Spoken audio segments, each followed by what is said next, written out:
The night was filled with the sounds of hunting cats and birds of prey. They had begun stalking the areas around the camp. Hotchkinuck claimed it was a favor of the forest ancestors, who sent animal emissaries to serve their favorite shaman. Lear, however, believed they were attracted by the bodies of the slain slaves and unwanted children that the shaman had placed outside the borders of the camp. The screams of a woman sounded as one of the warriors left the birthing tent. Lear watched helplessly as the short and squat man lumbered towards the darkness, carrying the newborn. Whenever the Cimmerian slaves gave birth to male children, those children were taken away. The Picts did not wish to deal with any loyal sons that might attempt to free their mothers. Lear would have rushed the man, but every afternoon they chained him to the forge. Even now, as he pounded his spearhead into shape, the thought of throwing the hammer through the man's skull occurred to him. It would only cause the newborn to die. If not crushed beneath the Pictish warrior, another one would carry the child into the forest instead. So Lear bit back his guilt and shame. He focused his mind upon what he could control. He could control the metal. He could control the rise and fall of his hammer on the rough iron. A Pict approached him and spoke broken Pictish at Lear in a slow cadence and loud manner. "Stop, slave! Rest, now!" Lear met the man's gaze and was inwardly pleased to see the man backpedal. His eyes, transformed ever since the morning of his near sacrifice, frightened the warriors. "I understand. I speak your language, and apparently I speak it better than you do, Kana Jahari," Lear said with a hiss. The warrior, intimidated by his gaze and frightened by Lear's demeanor, flung up his hands and almost ran. Pigs nearby began to laugh. Kana Jahari recovered himself and blustered. "Mind your better, Cimmerian dog," he taunted Lear. Lear noticed that Kana Jahari's speech was no longer broken and stumbling. The Pict had been speaking to Lear as he would a child. "When I am in the presence of my betters, I will," growled Lear. The retort not only stung Kana Jahari's pride, it made him the laughing stock of the men watching the exchange. He roared and swung for Lear's head with a closed fist. Lear had never been strong by the standards of Cimmerians. Yet a lifetime of hard labor for his mother, and the years of pounding iron upon an anvil, had prevented him from being weak by those same Cimmerian standards. This meant that he was far stronger than any of the Picts. With a deft block of his forearm, he parried the overextended swing. With his other hand, the one holding Lear's hammer, he slammed the flat head of the tool down upon the bicep of his attacker. Kana Jahari screamed, not unlike the birthing woman, and retreated holding his arm. There were whoops of delight and calls insulting Kana Jahari's brawling skill. Yet before the Pict could rally his courage, a voice stopped the conflict. "Slave, kneel. Kana Jahari, step back," ordered Hotchkinuck. Lear obeyed after placing his hammer on the anvil. The shaman strode towards them with angry strides. He walked to the kneeling Cimmerian and slapped him in the face. Lear accepted the rebuke. His time in the camp had taught him patience. Now on his knees, he watched and memorized which of the Picts' faces might sneer or whisper in conspiracy with each other. He could tell the shaman was not adored, but feared. When he had first arrived in the camp, he had noticed the strong resemblance all the Picts had with each other. At first he thought that perhaps he was just unused to seeing Picts that were not busy trying to kill Cimmerians, and so he lacked the subconscious recognition of the differences in their features. Yet even after a year amongst them, Lear had trouble differentiating between the Picts unless they spoke. The shaman stood before the warrior and glared at him. "What gives you the right to punish my slave?" Hotchkinuck demanded. "None, great Hotchkinuck," Kana Jahari said with a defeated air. "Exactly. The slave was rude to you. I will punish him. But had you struck him and harmed him, as you are a mighty warrior, you would have robbed our tribe of a metalsmith. How would you have repaid that?" Hotchkinuck dared. "I could not," Kana Jahari replied. "How will you repay me for the insult to my station?" asked the shaman. I will bring you a deer from the forest," the hunter attempted. "Bah!" Hotchkinuck spat. I will give you my woman," Kana Jahari offered. Hotchkinuck pondered the hunter's response. "Agreed." The hunter bowed and walked backward a few steps, then turned with the onlookers to go. The shaman then faced his slave. He regarded the Cimmerian again. "When you stop creating these incidents, I can finally begin teaching you how to speak with the spirits. All around us they are crying for your attention. I know you hear them. You have awakened twice this week in the middle of the night shouting, and then weeping like a woman," Hotchkinuck said. The shaman patted Lear's shoulder. He asked Lear, "The spirits are tormenting you, aren't they?" "Yes," Lear lied. 1 month. 1 month without an incident is all I ask. Then I will show you the first secret of the signs I have inherited from long ago. We Picts did not come from this forest. We sailed here from over the sea. Your people, as well, are from the sea. This we remember, even if you have forgotten. Many signs from the sea we have preserved that you forsook. Think of it, Lear. You could be the first of your people to honor their most ancient ways in generations. 1 month, boy! Then the shaman began to depart. I am not to be beaten? Lear asked with surprise. Kanachahari was in need of a lesson. You taught him well, and if he continues, I might let you teach him more, Hotchkinuck laughed. Then he walked away towards his new prize. Lear winced when he gave a thought to how the woman would be used. Not even a Pict deserves Hotchkinuck's ministrations. A pair of gentle yet firm hands touched his shoulders. Lear stiffened. He did not wish to turn and face whom he knew would be there. They stole upon him in moments like this, when his ego had been bruised or his heart began to sink into despair. They never spoke. They communicated. Slowly, he turned to face her. It was the one with the long black hair and the painted whorls over her skin. She wore a short gown composed of mist and cloud. She was shorter than Lear by about a foot. Her slim body was wiry, and she wore a chieftainess's torque and circlet. A cloak of crow feathers hung from her shoulders. Lear was still not sure he wasn't hallucinating them. Ever since Hotchkinuck had spared his life at the Pillars of Sacrifice, he had accepted that he might have gone at least partially mad. Yet the women that had saved him that night continued to come visit him. Sometimes it was when he dreamt, and sometimes it was in his waking hours. The otherworldly women appeared to him with a luminescent aura. He stared at her defiantly. Free me, be of some use, or leave me alone, he muttered to the apparition. The woman made a motion with her hands that imitated bending something apart.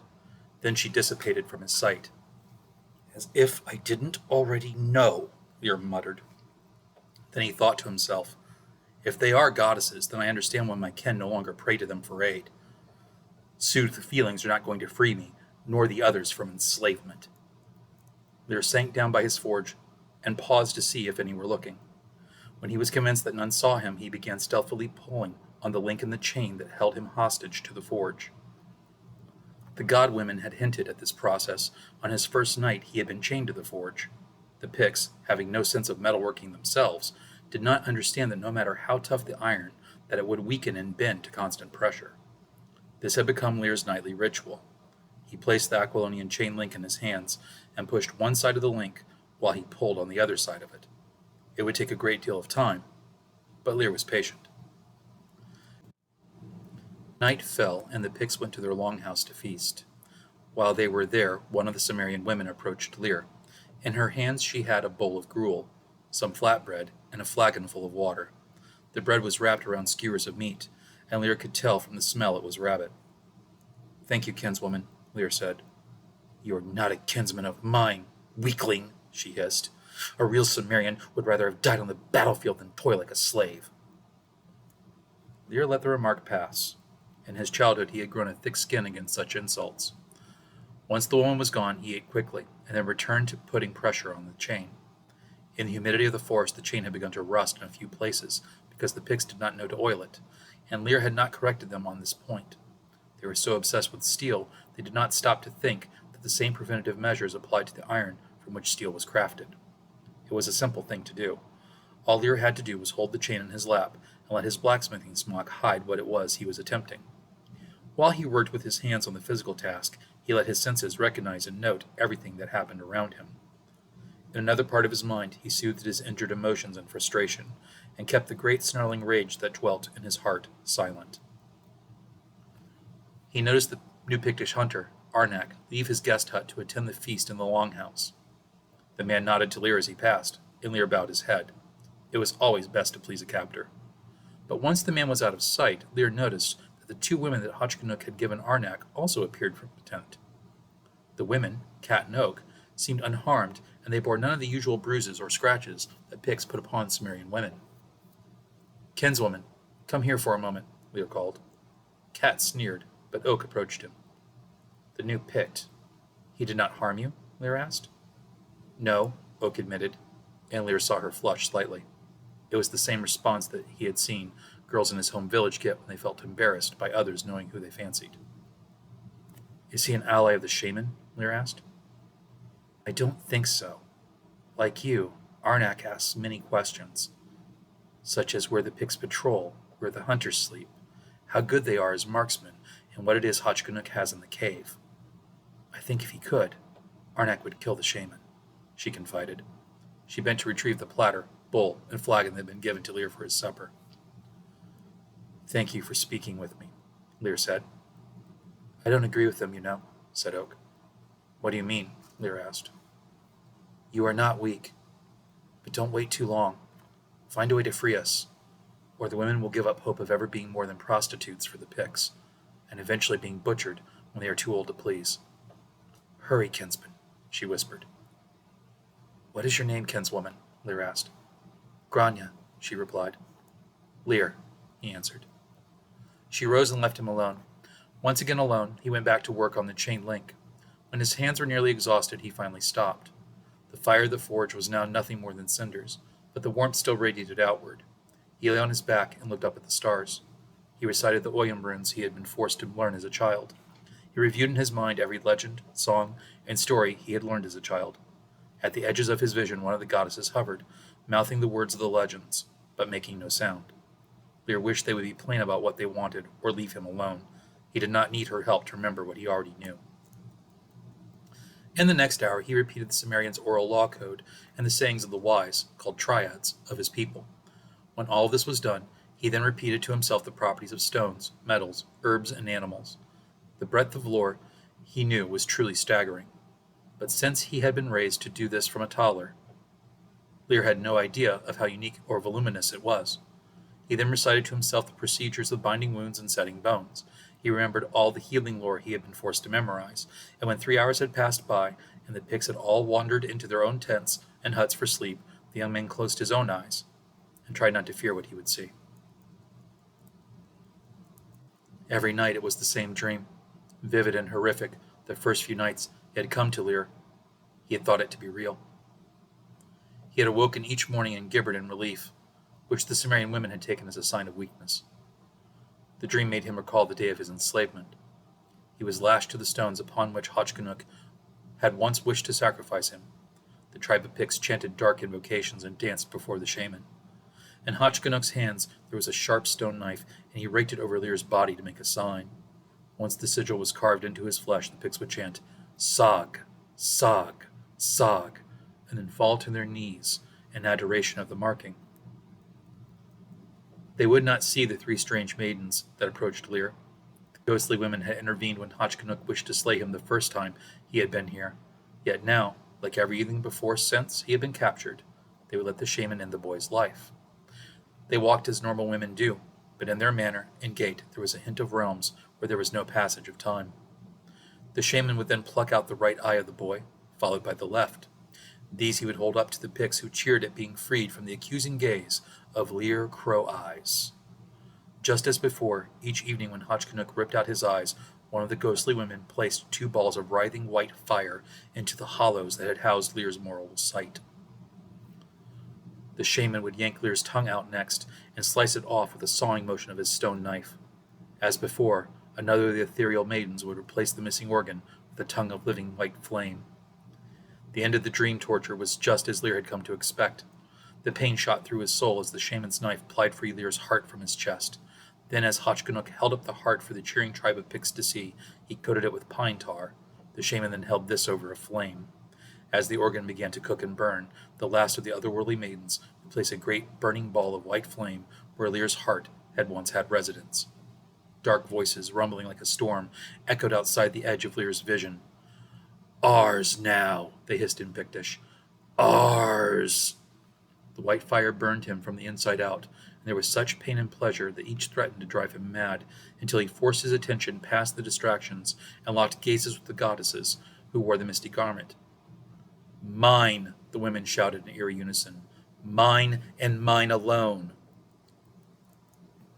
When he awoke, it was an hour or more before dawn. Since the dreams had come, he found it hard to sleep.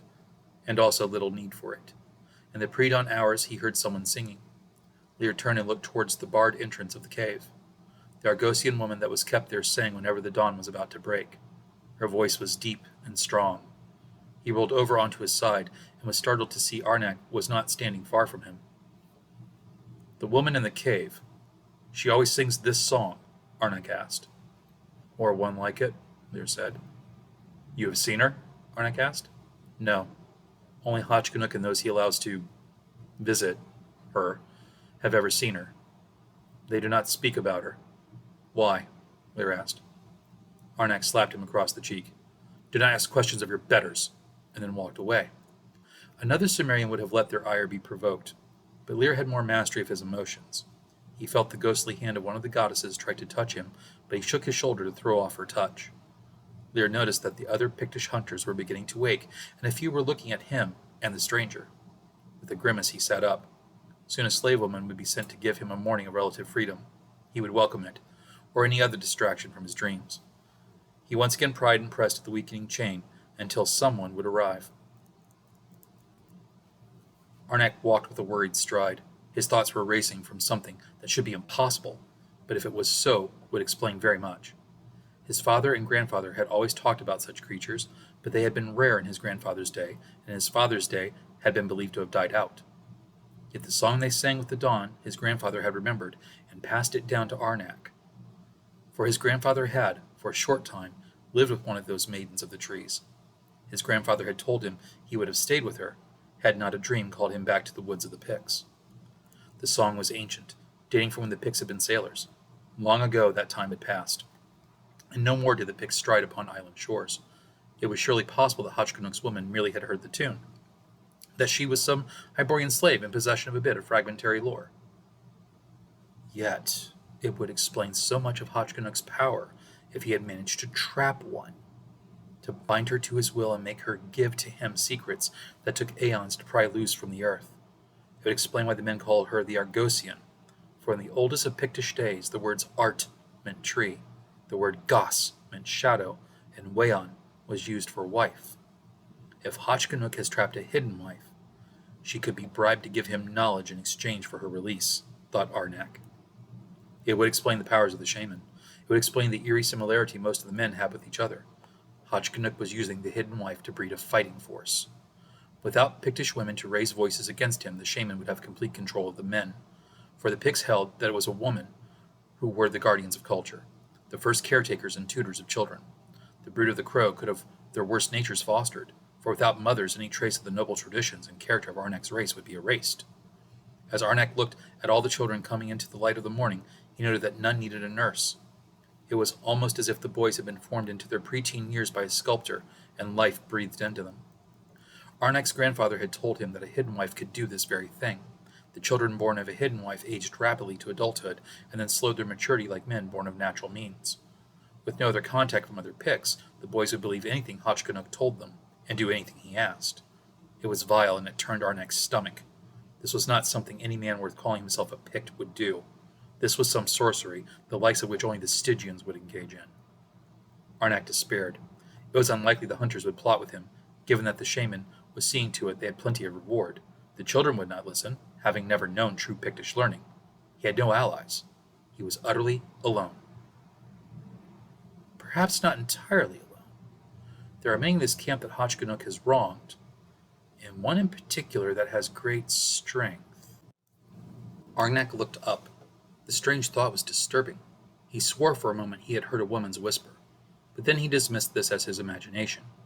The thought gnawed at him. It would be a thing, if he did it, that had not been done in centuries. He walked towards the hut he had been given and the slaves that had been made his gifts. The thought continued to annoy him, demanding attention. When he entered the hut, he found Cat Oak laying by his bedroll. Arnak closed the flap of the hut, and his look must have spoken of stern anger, for the two women groveled before him. He hissed a whispered order to them. "Tell me everything you know about the blacksmith." The tale the slaves told him did not match what Arnak sensed about the blacksmith. He did not seem a coward, as the women claimed. The women told him that a real Sumerian man would have gladly died fighting and would seek any opportunity to escape. After all, the women did. Arnak did not ask them how many of the escapees were caught. He already knew. There were no better woodsmen in all the world than the Picts. The woman he had seen flayed when he entered this village was probably one such escapee. The women told him that the boy was passive, doing all he was instructed. They mistook this for a lack of manly initiative, but to Arnak it seemed merely wise, like a hunter waiting completely still in the brush, waiting for the doe to be close enough for a spear cast. What he found most incredulous of their tale, though, was that the boy had once had blue eyes like his kin, and now his eyes were the yellow orbs of some hell-fiend.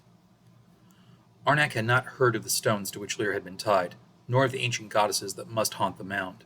Yet he could imagine the scene well, for all over the lands of the Picts such ruins from an elder age could be found.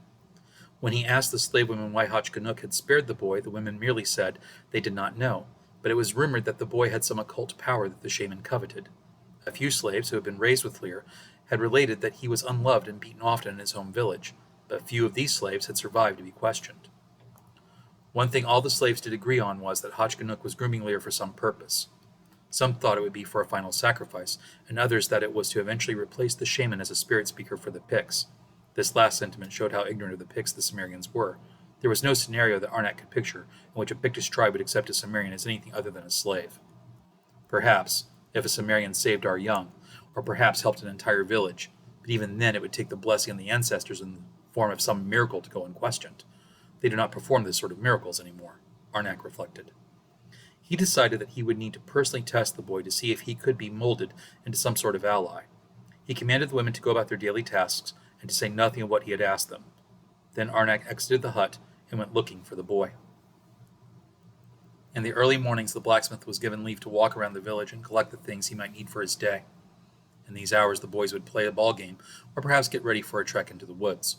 Sparring matches amongst the boys, be it with wooden clubs or wrestling, were encouraged to aid the boys' progression into being men. In a clearing marked by a ring of small stones, the boys would compete to the cheers of the men and the boys around them. Once again Arnak was struck by the very different visage these Picts of the Crow had from his noble tribe. He was wiry and finely proportioned. These Crow Picts were slow of wit, and some even walked with a stooped structure not unlike a gorilla. Arnak managed to hide his disgust behind an impassive face. In the middle of the ring, two Pictish boys struck at one another with staves. To Arnak's thinking they had good technique, but terrible footwork and balance. Arnak spotted Lear watching the boys compete while standing behind the cheering throng of onlookers. The Cimmerian watched the bout quietly and intently. It was not difficult for Arnak to penetrate the Cimmerian's own impassive face. They won't let him train, so he watches and he memorizes, Arnak thought. Then an idea occurred to Arnak. It was dangerous and possibly would tip his hand to Hotchkinuck, but it might also allow him to earn the Cimmerian's trust. Arnak stole behind the Cimmerian, and before the boy knew the quiet hunter was behind him, Arnak pushed him into the ring. Lear and all the onlookers were startled. Clearly this was a violation of the rules. Yet Arnak entered the ring just after he had pushed the boy in, and took two staves from the spectators at the edge of the ring. Arnak tossed one of the staves to the Cimmerian, who caught it. I have heard that Cimmerians are mighty foemen. I do not believe it. You, after all, are a slave instead of a man. Your people are wretched. The only thing redeeming about your culture is the way your women learn to... Please, Arnak teased. I am not allowed to fight my captors, Lear said perfunctorily. Excuses, excuses. I am not one of your captors, boy. Come, fight me, Arnak challenged. Then Arnak spun his own staff in his hand. Unless you think you can't defeat me. The Cimmerian shook his head, but he reached for the staff at his feet nonetheless. Lear peered around the ring of spectators with trepidation to see if he would be allowed to take the weapon. When none moved to stop him, he seized it. Then Lear responded, saying, I'm not falling for your trick. Come now, a friendly match. You act as if you've never sparred. What, do they never let Cimmerian men leave their mother's side? Arnak teased. Whatever it was the taunt had made Lear recall, it did not have the effect that Arnak had intended. He had hoped to goad the boy into an angry and overcommitted swing. Instead, the boy went very quiet and very still. He appeared almost like a statue carved of wood. The next moment, Arnak was backing up rapidly and giving away ground. The Cimmerian was rapidly attacking, with jabs of the staff and small swings. Cold and ruthless anger powered the blacksmith's blows. He altered his attacks between swings and thrusts with expert wisdom, and it was all Arnak could do to ward off the blows. Ancestors! He's fast! Arnak had time to think, before he realized that with another step the Cimmerian would force him out of the ring. Arnak stepped sideways, only to find the Cimmerian had sidestepped in time with him. Now the Pict was evading by skipping sideways, and the Cimmerian was with him the entire way. Hunters were watching, amazed, as the Cimmerian kept pace with Arnak. Finally, Arnak realized that to defeat the Cimmerian, he would have to resort to some unusual tactic. He stepped into a blow, taking part of its impact upon his shoulder, and slipped behind the Cimmerian's arm. Lear quickly tucked his arms against his side, preventing the Pict from grappling his weapon-wielding limbs. He shuffle-stepped away from Arnak a pace, and the Pict considered his next move. For a brief moment they stared at one another. In the Cimmerian's eyes, smoldering anger burned, yet Arnak noticed it did not seem to be an anger of the ancient hatred between their peoples. Whatever it was his taunt had touched, it had been personal for the Cimmerian. He must have loved his mother, and we killed her. Or perhaps he left things unsaid, and now can never say them to her. Either way, I think I have given him more motivation than I intended, Arnak thought. He was not unnerved by the Cimmerian's strange yellow eyes, yet he could not help but think of how they resembled those of a hawk. They stared at Arnak with the same kind of predatory intent, peering for a weakness. Arnak shuffled forward in a fake step, then quickly shuffled out of the line of attack. This was a common bit of footwork amongst the Picts, who used it to try and deceive an opponent into overextending themselves. The surprise movement paused Lear's attack. He was no longer constantly attacking. Now he probed with a small swing or a thrust. Arnak batted them aside or dodged. He would gamble again. He gave the Cimmerian an opening, but Lear did not take it. Now Arnak stepped up the rhythm of his own attack sequence. Halfway through Lear's defenses, Arnak dropped his staff and slipped behind the Cimmerian. Lear again tucked his arms tight against his body and knelt to prevent the Pict from grappling his weapon or from being taken down. But Arnak did not attempt this. Instead, he slipped his arms about the Cimmerian's neck. It was difficult for him, for the Cimmerian was taller than Arnak, and Lear's neck was thick. Yet Arnak managed to slip his forearm and bicep around the Cimmerian's neck and squeeze. The Cimmerian dropped his staff and reached to the arm that was closing off his ear, but found the hunter too wiry to remove his limb. Then the Cimmerian tried to drive his elbows back into Arnak, but the Pict's lesser size aided him, as it was difficult for Lear to find him with the strike. Finally, in desperation, the Cimmerian rolled forward, trying to smash Arnak into the ground, but the Pict held fast and cinched his legs around the Cimmerian's waist so he could not flee. The boy lasted another few moments, and then he finally began to flag. A minute later, the Cimmerian no longer moved. Arnak loosed his hold and checked to be sure he had not slain the boy. The Pict breathed heavily. That took entirely too long. I should never try to choke out a Cimmerian ever again, Arnak thought. He pushed the boy off of him with some difficulty and then rose. The hunters around the makeshift circle ring cheered. Arnak waved his gratitude to them. They whooped and cheered, and he was glad that even amongst a rival tribe, his virtue as a hunter and warrior would now be appreciated. Arnak prodded the Cimmerian. The boy awoke, and his hands went to his head. Yes, it will hurt for some time. Forgive me, but it seemed the only way to win, Arnak said to him. There is no need for forgiveness. It was an excellent tactic that I will remember, the Cimmerian replied. Then he rose stiffly and bowed his head to Arnak. Thank you for the lesson, warrior. Arnak did not miss the implied threat. He hoped he would not regret trusting his instincts. What did you do for your people? Were you a warrior? Arnak asked. No, Lear answered. I sang songs, darned clothes, worked metal, and tilled fields. The warriors and Arnak stared in disbelief. You did women's work? Arnak asked, amazed.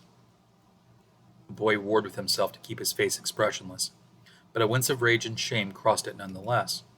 Yes, amongst Cimmerians it was all I was considered good enough for. Arnak huffed. Ancestors, save us if all Cimmerians are like this one. He's not even a warrior, and he damn near killed me. I still believe he wishes to do so. May I go back to my work? Lear asked. Arnak nodded mutely, still in a bit of shock at what this Cimmerian had revealed.